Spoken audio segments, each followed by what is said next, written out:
everyone, welcome back to Closing Time Kitchen, where we talk real estate and cook something delicious while we do it. My name is Denise Monaco with Settlement Engine, and today I have Mark with me with Sands Real Estate, and it's a good thing we're making homemade fresh guacamole, which is perfect because I know Mark knows a thing or two about doing things fresh and differently in real estate. Today he's going to share with us what really sets him apart for both buyers and sellers, and he is in the top 3% of buyer agents in the entire country. Thanks, Denise. Thanks for having me. We're going to have some fun today. Mark David Crystal, Sands & Company Real Estate, and we're going to make my open house guacamole. This guac was refined by me over the years, and I started bringing it to open houses to, serve food at the open houses, and it became really, really popular. Everybody started asking for my recipe. They would stand there and they would eat it. I've had people tell me they want to take a bath in it because it was so good. they want to drink it. They just would hover around the table. So I made up recipe cards and started bringing them with me to the open houses. And I thought, well, some people have a secret. I'm just going to spill the beans and let them have my recipe. I kept it secret for a while, but now it's on these recipe cards. So that's what we're going to do today, and I'm really looking forward to it. It's so in demand, right? Yeah. So I'm going to give you the ingredients, and you can go grab them, and then you can cook along with us. So we have some apple cider vinegar, a lime, a fresh cilantro, some tomatoes, Roma tomatoes, a sweet onion, avocados that are very soft to the touch, and a can of corn. So go grab your ingredients, and we'll be right back.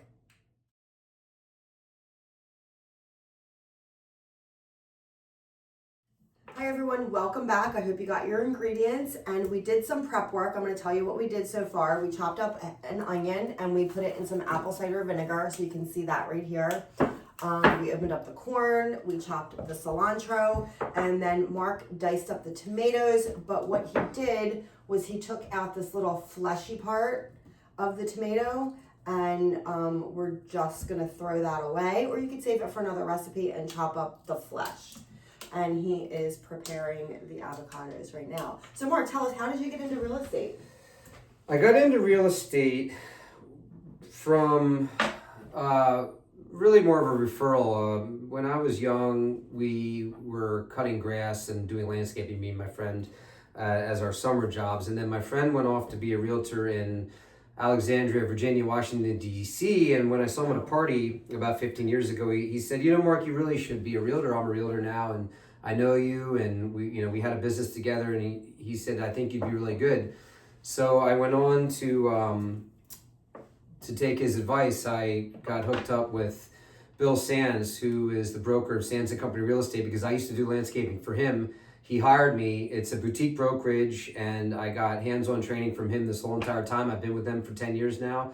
Our office is in Wyomissing. We just opened up a second office in Lancaster, nice. And everything's going really, really well, and I'm thankful for that. So I have to say, it's very unusual to hear someone staying with the same company that long. Yeah. Most realtors, and I'm sure everyone watching knows, they go from one brokerage to another. Yep. So that you've been with the same company for 10 years is pretty incredible. And it'll be forever. And I even talk about that in front of my recipe card, how Sands & Company Real Estate, we're a boutique brokerage, but we're kind of like a farm to table restaurant. We're very organic. We do things the right way. We're about quality, not quantity. So there's only about 9 or 10 agents. And, that's the way we want it. Instead of, just having a lot of things being done mediocre, we do a smaller amount of things exceptional. The best way. Yeah, and I kind of also do that in my cooking. I don't cook a ton of things mediocre, but there's a small amount of things I do which are really, really, really, really good, including this guac, and it kind of mirrors our firm and our brokerage, and that's a little bit of how I got into it. Sounds like we're gonna have to have him back for some other things. Yeah, but we can spill the beans on another one of my recipes too at another time. Yeah. Mm-hmm. So I know that you're especially known for your work as a buyer's agent. Being in the top 3%, nationally is incredible. Yeah, that's no small thing. And what do you think separates you from the average buyer's agent?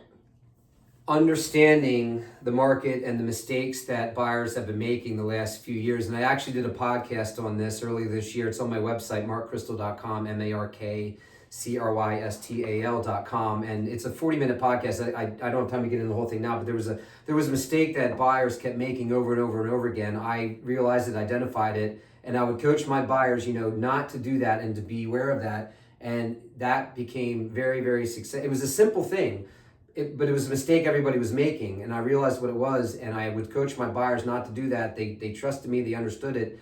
And most of them took that advice, and we ended up getting houses when everyone else was losing, one of the 14 or 15 offers. We weren't having that problem usually. So there were some things going on, and I didn't even realize it, but I had a couple lenders send to me a little snippet of the intelligence they had on me. They said, I'm in the top 3% now, 2 years in a row. There's stats and tracking for that, and I was very, very thankful for that. And we've been very successful because of that, and I'm really thankful. And I'm going to continue to take that momentum into 2026. That's awesome. So when you're working with buyers, what do you do that most agents don't? I sit down with them and let them know the reason so many other buyers are losing offers. There's a couple fundamental things that it's fundamentals that they need to understand, and then I'll take them to the office. I'll get them in front of a computer. We'll go over numbers together and really identify maybe some things that they weren't really understanding before it's time to go out and shop for homes. And I really tell them what's been going on in the market the last couple of years, the mistake other buyers are making, and we have a clear understanding about that before we go out and shop for homes. That's been really, really helpful with all my buyers. Awesome. Okay, guys, we're gonna work on these avocados, and we'll be right back. And we're gonna talk to Mark about what separates him working with sellers and how he works for his sellers. So we'll be right back. Yeah.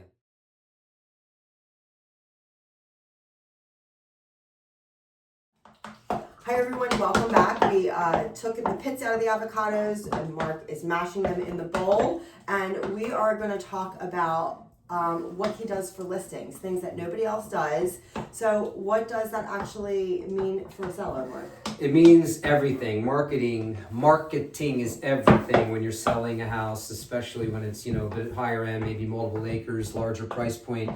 And that's what we excel at. What we do that distinguishes us from most anybody else in the area is we will go in and create a lifestyle, literally, and we do that with video. For example, if you have a 20-acre property up on the mountainside that's a cabin, we sold one like that. We actually strapped a video camera on the ATV, went around. We had the fire pit. I had a property in Antietam with a really neat in-ground swimming pool up on the hill, and it was for sale a little while back, and it never sold. And then when we came in, we actually had a pool party. We created a lifestyle, the drone. We literally had a pool party in the pool. That's awesome. As the introduction, and we ended up getting 5 offers on that right off the bat, and when it was for sale the year before and never sold for 6 months. And I could give you several more examples. The other one I just sold, in Brandywine. It was a beautiful 1-acre property, an A-frame with 3 levels, bathroom on each level, with a humongous detached garage. That's the kind of house everybody wants. And I did a video where I actually zoomed in on the property from outer space and then zoomed out. It was an unbelievable promo.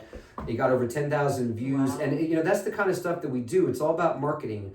So we excel at marketing. We spend time. We're really good technologically. We also have imported big time photographers down from the main line, and we collaborate, and we do what it takes to get your house sold the right way. And the exposure. So and that's huge, because a lot of sellers don't realize how much money they are leaving on the table. Right. Like if that house that was listed with the pool for months and months, and you did one thing differently, got them multiple offers. Right. And other agents sometimes are like, let's just list and wait and see what happens. Where that's not what you do. Yeah, we don't just list a house and when your house is a house where it's got some things that are special, like not just an in-ground pool, but maybe with a view or a lot of acres or a special house or a unique house or just something different, something bigger. It deserves really, really good marketing, and that's very important. That's what we do, and we do it so well, and we do it persistently and professionally, and we're really good with technology. We're up to date with all the latest tech stuff for your house, and that's one of the things that really distinguishes us from everybody else, as far as also just really good communication as well the whole entire time through. Yeah, because anybody can place a for sale sign out Right. in front, and everyone can come into a seller and bring a CMA. Mhm. It's the other things that that Mark really goes above and beyond for his buyers and his sellers to help them get their property sold. Sure. So that's awesome. Exactly. And of course, do an open house, and Guacamole. this guacamole, can be served at that too, and that. So not only are you going to get an open house, you're going to get this Yeah. amazing guacamole, and I guess you could leave it as chunky as you like or as smooth as you like. Yeah, what we just did here is we mashed it up, and when you go shopping for avocados, as we probably know, they can be.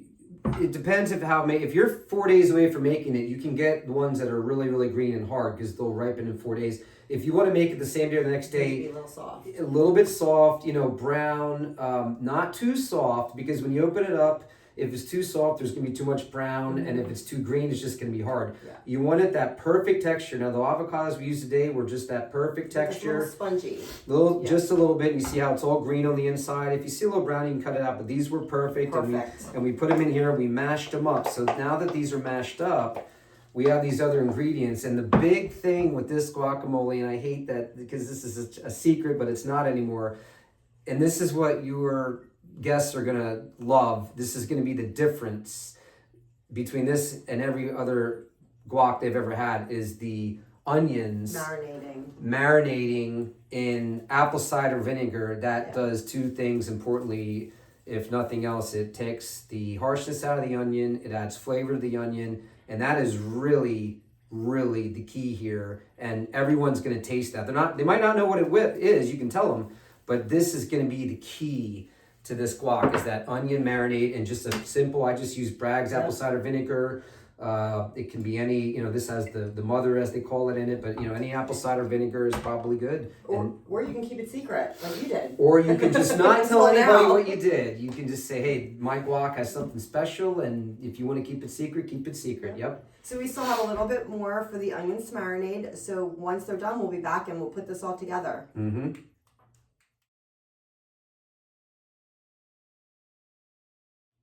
Hi guys, welcome back. We have everything ready to go. Mark is going to talk to you about the portions we used and how to put this all together. Yeah, so when you're expecting 8, 10, maybe more people, the recipe calls for about 5 avocados, and we're going to talk about portions today. It's just me and her. I did everything in half. I used 2.5 avocados, half can of corn instead of a whole can, half an onion instead of a whole onion, 2 Roma tomatoes instead of 4.5 bushel of cilantro instead of 1. Everything instead of half a lime. Yeah, half a lime instead of 2 packs of guac seasoning. 1 pack, by the way, they have this in your produce section, most likely in a large grocery store, guac seasoning. Mm-hmm. This is mild. You can use extra spicy. I just got mild today, but there's no wrong answer. And with that in mind, we're ready to put it together. To add everything together. So the guac is mashed up. That's what you want to do first. Now we're just gonna easy dump the tomatoes. Now this is a whole can of corn. We're just gonna do about half of it in there. The onions have been strained. We're gonna put those in. Don't rinse them after you don't need to rinse them. Strain them. You don't need to rinse them. The cilantro just went in. The corn's already in. And the other secret to this, bacon bits. Yum. That's the thing. Never had bacon bits. Yeah. Now this is a small thing. I think we're just gonna add half of it, since like I said, everything's in half today. You can add more or less to your liking, and then the whole pack of seasoning, which is good for 2 avocados. Of course, we have 2.5, and we're just gonna mash this all together for a minute or 2, and it's gonna start looking really, really cool in a few seconds, and then I'll have the finished product for you soon. So while you're mixing that, if someone's looking to buy or sell right now and they're a little overwhelmed, what's the first thing you'd help them understand? So if they have a house to sell, they may have to sell that before they buy, and that's okay. I will walk them through all those steps. It's possible. You can do it. We will do it, and it's probably easier than you think. It just takes a little bit of talking to, explaining, and just getting the procedure down pat. And as a realtor, my job is to try to make it as seamless and as less stressful as possible, and that's what we do. We'll take the stress out of it because we're experienced. We are experienced with all scenarios, and it's just really just getting and in to let us know what you want to do, and then we'll tell you how to do it. Awesome. So he's mixing that all up, and if anyone wants to work with Mark, I'm going to have all of his contact information below, and it will also be scrolling through when we have our break, so you can take that down. And it looks like this guacamole's done. Unfortunately, the Eagles didn't make, the Super Bowl. Yeah. I'm only here for the commercials anyway. But this would be great for a Super Bowl party if that's what, if your team makes it, or even if it doesn't, or if you're going to a Super Bowl party. So it looks like it's done. We're going to half a lime. They calls for putting a little bit of lime juice in. So we're going to just do, a half of a lime here. Just not too much. You don't want too much liquid, but just squeeze, a little bit in. Squeeze a little bit in there. oh, wow. Yeah, half. So then we're going to just mix it around a little bit more. And we're just about done here with this mixture. And there's a lot of stuff in there. It's predominantly green, of course, because of the avocados, but this is looking really good as usual. To take a bath in this, as Mark Yeah. says everyone wants to do. Yeah, take a bath in it, drink it, put it on your skin like makeup. I've heard it all because people just mesmerized. Now, technically, when you make this, the conventional wisdom is to cover it up when you're done and let it be in the refrigerator for a half an hour. But since we're really excited, we're gonna just try it right now. And if it's dry January or diet, doesn't just have to be with chips. I'm going to use a carrot. Chips, of course, are the most conventional, but I'm going to use a pretzel pita. Dip in there and perfect. I'll use a pretzel too. Delicious.